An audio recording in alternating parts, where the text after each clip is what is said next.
the Khazars, the Mongolian Nordic tribe, moved them in. And so you'll find out that that's where they really were. And, you know, they were blue-eyed, blonde, and a lot of different things because it was the Mongolian Nordic tribes that merged, that created the background of the so-called Jews. So there really aren't anything. They're just consider them Khazars, the bad ones, because there's good ones and bad ones and like everything. That's right. The woman that let me speak. I mean, I've got it on the front of my book, and I don't know how that fits in with the fact that the J word didn't exist. But Jesus warned us about the Jews who say they're Jews but are not, and he told us they were liars and of their father Satan. Be careful of that because they've rechanged the Bible. His real name was Emmanuel. If you look up Matthew 1, verse 20 through 24, you'll get various versions on how he got the name Jesus. It was actually nicknamed by Saul of Tarsus, who changed his name to Paul, who was responsible for most of the New Testament. So we've got a lot of changes we have to look at and analyze because the Bible is not the Word of God, it's the Word of man that's put out there. You know, and to me, George, I would think if the if you're omnipotent and omniscient and you're the only one of your kind, you'd have to be. You know, I ask people what would you be? It appears you're calling back into a live show. We are reconnecting you now. Well, thank you very much, lady. Yeah. Yeah, keep they don't want me talking about this. Okay. There's a problem with the call. We're trying to get it back. It appears you're calling back into a live show. We are reconnecting you now. George, what you know? I said I don't have any problem believing that. You know the. Oh my God, they're dropping us. We've got other channels going, but Blog Talk Radio. You're calling back into a live show. We are reconnecting you now. Is cutting us off, but you can complain to Blog Talk Radio about that, folks. Out of my control. George Green is my guest, and George, what are they now? Aaron Russo said in a conversation with Nicholas Rockefeller, he said the goal was to chip all Americans. Is that happening now? They got commercials out for him called HealthLink. It's George used to forget his medications, but now he's got this little chip. Well, actually, you know, Aaron and I talked about that too, and I said, well, my CIA connection says we're not going to worry about chipping people because there's going to be so many dead people in the streets, you'll be able to go take their chip. Now they're experimenting, and what else? I come back from Europe, they're putting the chip in the MasterCard and Visa. Now under the FEMA rules, when he calls a national emergency, you're going to have to register at the post office, and they're going to give you the new ID card, which is a debit card. Well, 94% of all money transactions right now are done by digits.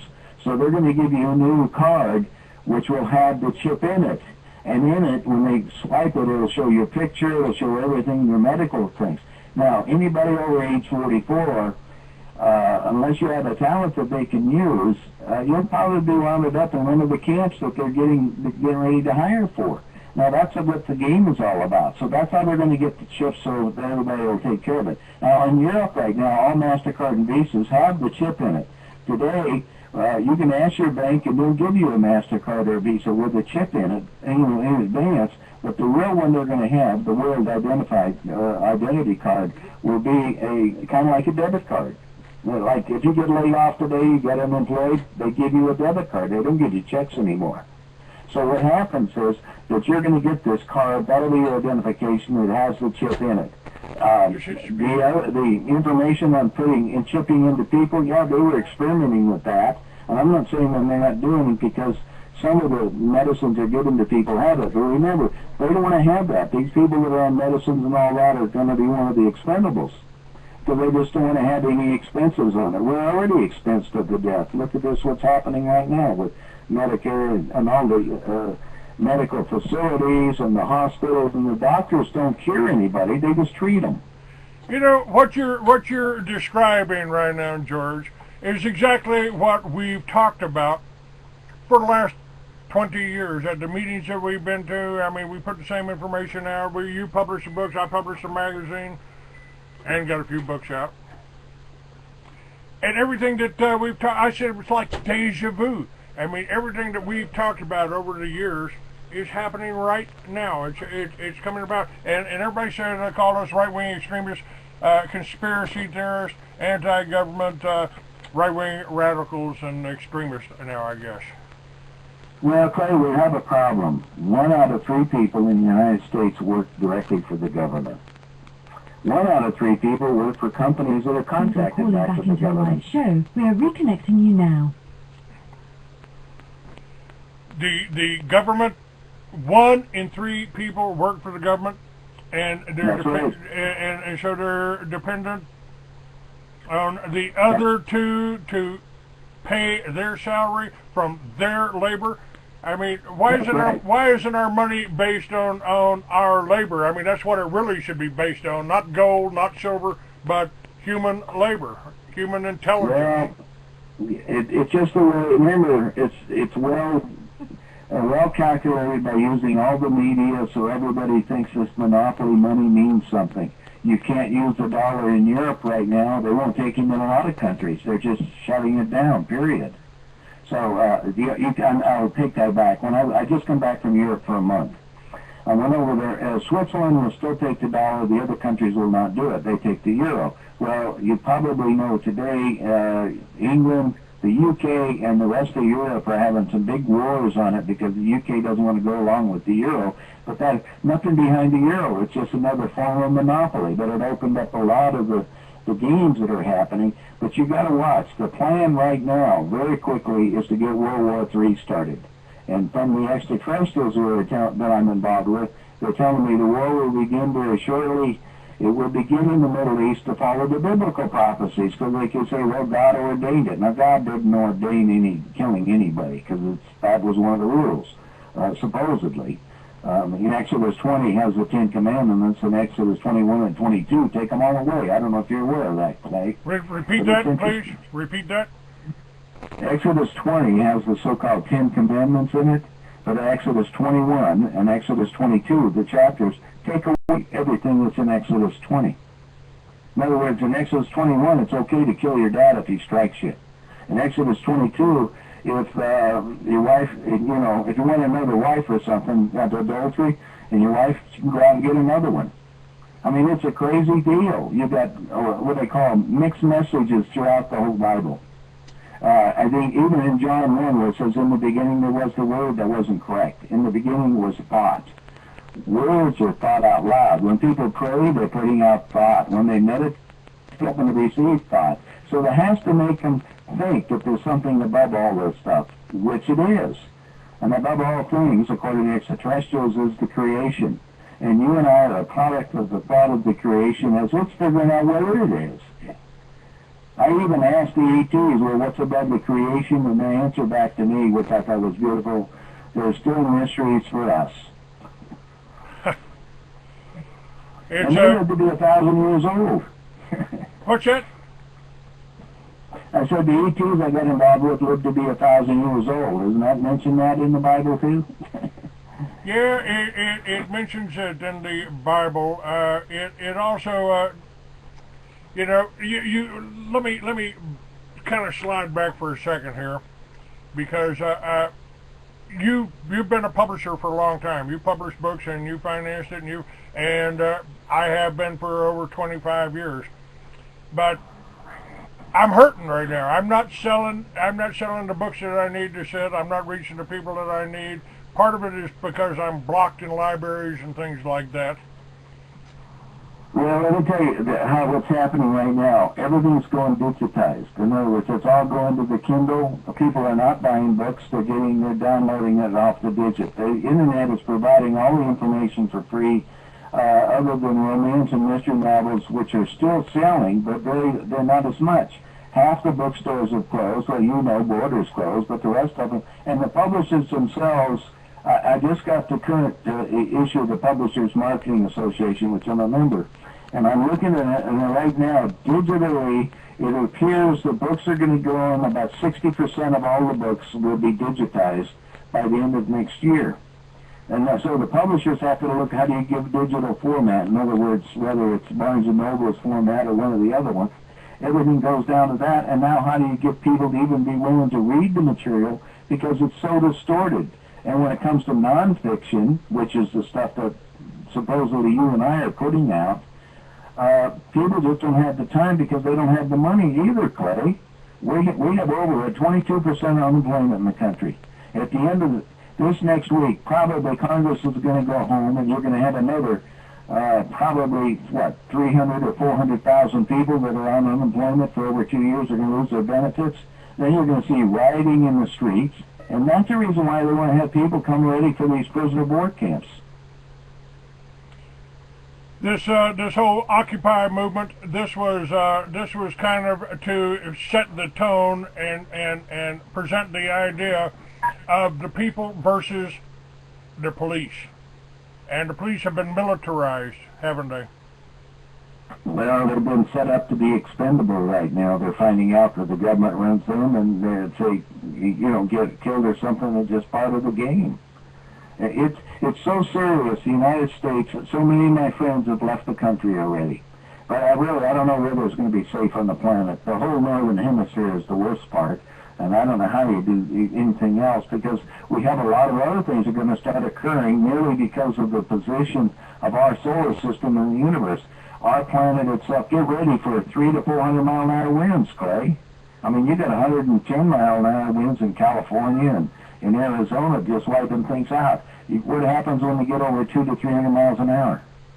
Well, I've got a little dome home, monolithic domes on my website, and that will stand up to 100 mile an hour some winds. of those, Clay. That's the only solution that you have, and you're going to have to look at, in something in gardens and water. Everything is going to be very critical because of all of what's going on both of the poles.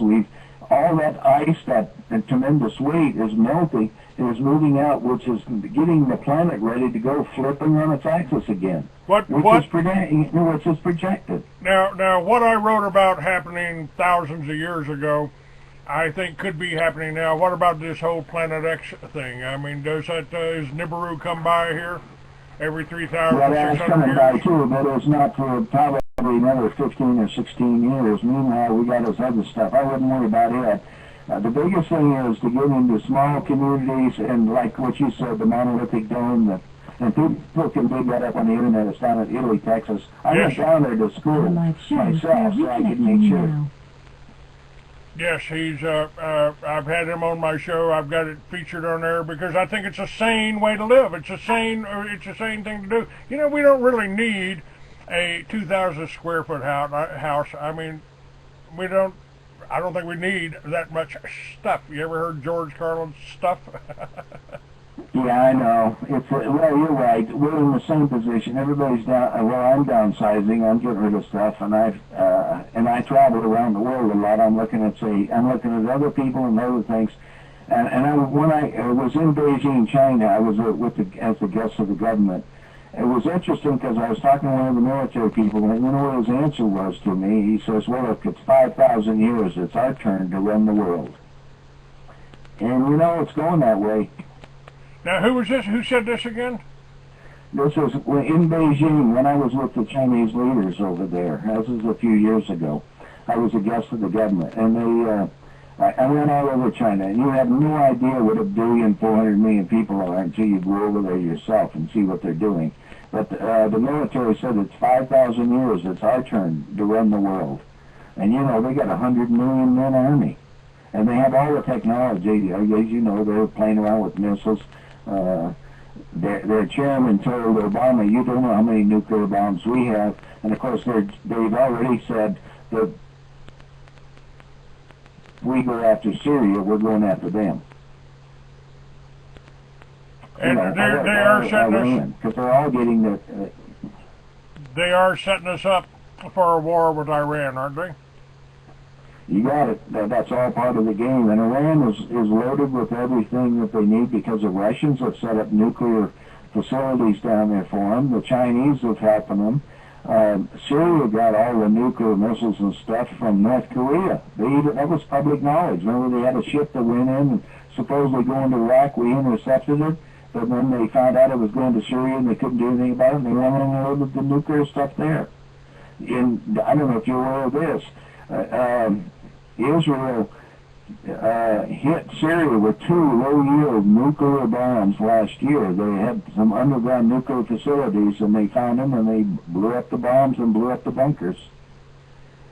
Now, these bombs, remember, Israel gets all of its armaments from the United States. Yeah, here's a question for you. I've told people there's a couple of things I can't tell you. I can't tell you if the government took over the mafia or the mafia took over the government. And do we own Israel or does Israel own us? How vast is this Jewish Khazarian control of the Goyim here? Well, if you listen to Netanyahu, he just says he doesn't care they control Congress. And Obama now is ignoring Israel, as you know, because that's going to be part of the big game. There's only 3 million people over there. People forget that. And 1 million of them are basically the so-called Jews. There's more Jews in New York City than there is in Israel. But one of the things is, if you're born a Jew in the United States, you're an automatic citizen of Israel. That's right. Dual citizenship. And how many directors of Homeland Security, have been Jewish? I mean, come on. It's with dual loyalties to another country that has more nuclear weapons, almost as many nuclear weapons as we do. There's a lot of countries with nuclear. Why do they go after them? It's like, why do you prevent Iran saying we want low-yield nuclear? The problem is with nuclear, frankly, is that the radiation affects everything down to the solar energy. I remember, we're the only country that's making nuclear stuff on it, but we have not buried any of the nuclear waste that we have from all of the stuff that's all above ground. I don't know if you're aware of that. Over there in Albuquerque in the mountain. They set it up over in Nevada, but they never went through with it. They said they'd provide the funding 10 years from now. It'll be too late. Now, let me ask you this. Why the top secrecy about the UFOs, about the aliens on this planet, about our history? Do they just not want Americans to know that you and I could, if we were one of the elite, could have lunch on the moon and come back the same day without burning any gasoline, or fuel, without the rocket launchers, and without Cape Canaveral and with all of that stuff? That's exactly right. There's the technologies available that they're building back for themselves. Actually, they keep the movies and everything going for sometime in the future. They want to use the technology, whatever's left from the planet, to, if you're talking about the return of Nibiru, or basically the return of some of the groups that were here first. They want the only thing that these guys control is this physical dimension. That's all they can do. So what they're doing is, when you start going to the other places, if we have other ETs coming in, we can't do that. Okay. So that's the problem. Is that on your end or is that on my end? I don't know what that is. Yeah, it was on my end. I'm sorry. Okay. All right. I got so many things open. It was hard to tell. I wrote a book here 40 years ago, and I'm updating it now. I just did a screenplay, but I'd like to give you kind of a little overview and get some input. I'm not sure if I'm if I've just got a vivid imagination, but a lot of the things that I wrote about 40 years ago is happening right now. I said thousands of years ago, the Earth was a different place. A race existed like no other. Theirs was a technology far ahead of the levels we know of today. They faced a disaster similar to that which killed the dinosaurs. They sent their people out into space. Only a few brave souls stayed to help the less advanced inhabitants of this planet rebuild. They were genetically advanced men, almost immortal, incredibly powerful, telepathic, and able to manipulate matter with their minds. They were known as gods, angels, warriors, and demons among the survivors of our planet's close encounter with a galactic intruder. The names and legends of these beings are scattered throughout our history. Their power grew all pervasive and hidden throughout modern times. Humanity was divided, conquered, and controlled by unseen hands.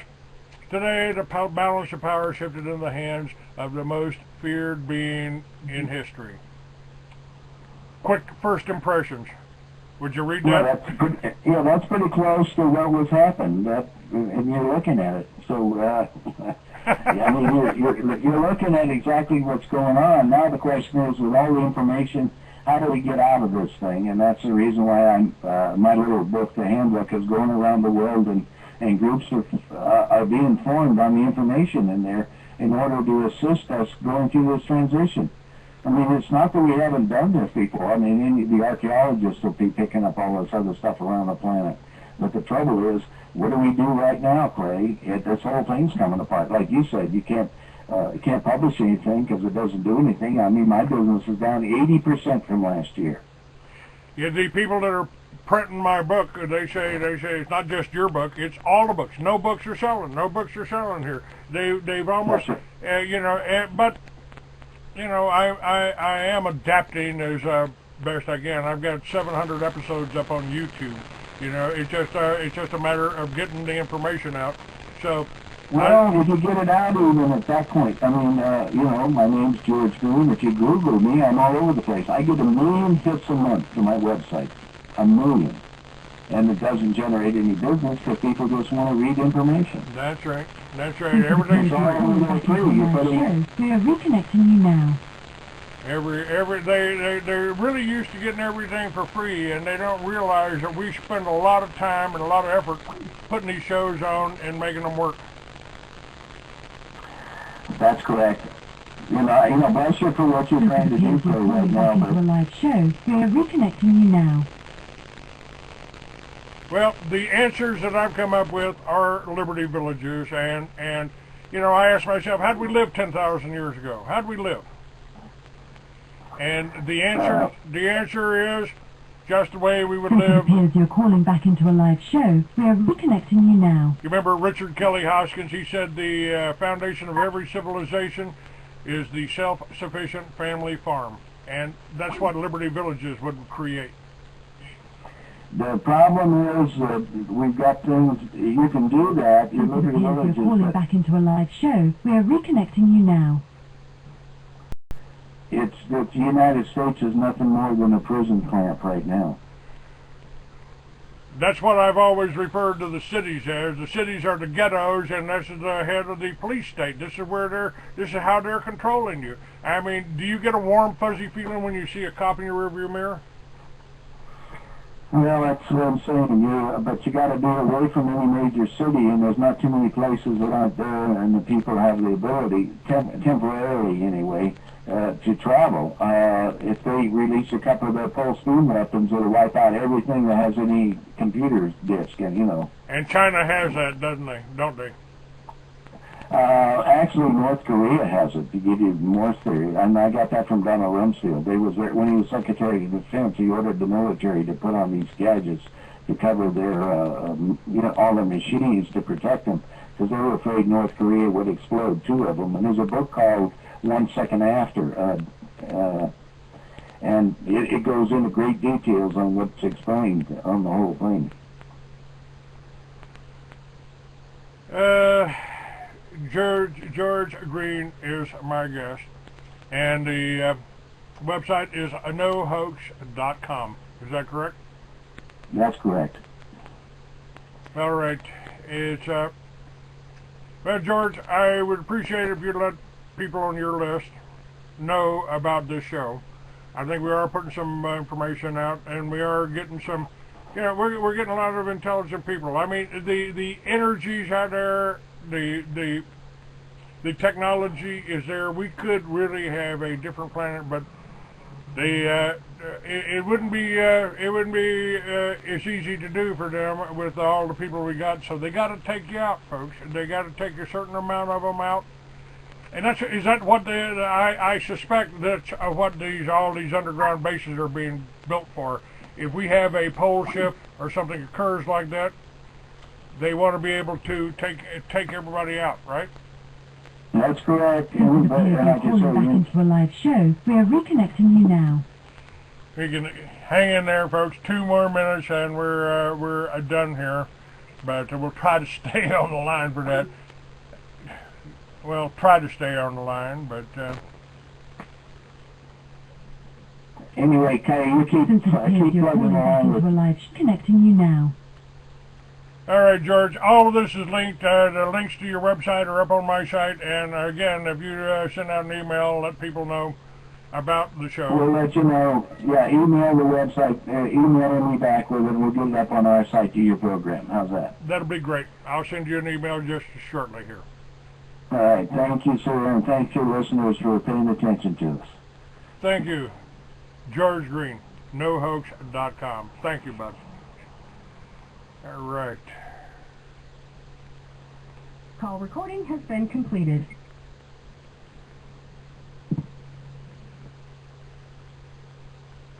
And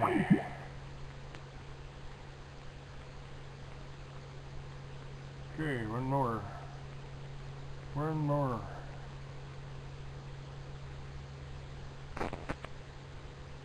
Yeah, I stopped 2 minutes early.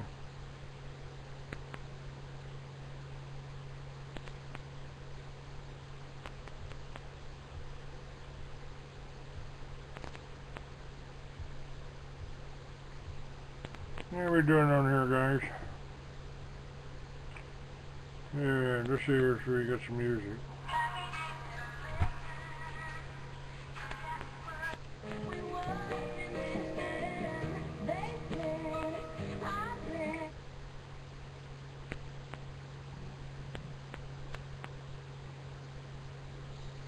So you think there's a possibility that we could have a pole shift?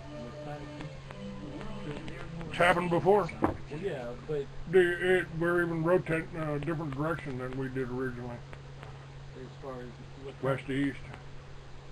Sun used to rise in the west, uh, and then it stopped, turned back that was like millions of years ago, right? I mean, a few thousand. It talks about it in the Bible. so the chances are it will happen then, huh? But I mean, that's kind of dangerous, isn't it? I mean, people can die from that. I mean, because it happens too fast or something, or you know, Yeah, 200-mile-an-hour winds, tsunamis, earthquakes. right, You know, the whole Mississippi Valley there, where the Mississippi River runs, could become an inland sea if that New Madrid Fault caves in. The whole underground of America is lined by all these gas caves. You know, they dig the gas wells down there, and if a spark got down there, the right spark, it could blow up the whole country. So yeah, we're looking. You know, I mean, I live here because we're 2,400 feet in elevation here. So if the tsunamis come in, if California falls off, something like that happens, well, we got a pretty good chance of survival here. so they have no idea to predict when it could happen, both time-wise, and, you know, this is the melt, the rate of melting in the next couple hundred years. But What's that? no idea when it might happen, yeah, or could happen. The Mayans say 2012. Mayan calendar ends in 2012, December 23rd or something like that. But then the Bible tells you that you don't know when it's coming. Nobody's going to know. When it gets to that point, And I wrote about it in the story that I talked about, the Lucifer legend. I talk about Mars and Venus coming close to the Earth, and the water from Venus, you know, creating the flood, and the Mars being looking like it was being pulled by meteors, stuff like that, chariots. Mars, the god of war, made war on the Earth. It was called the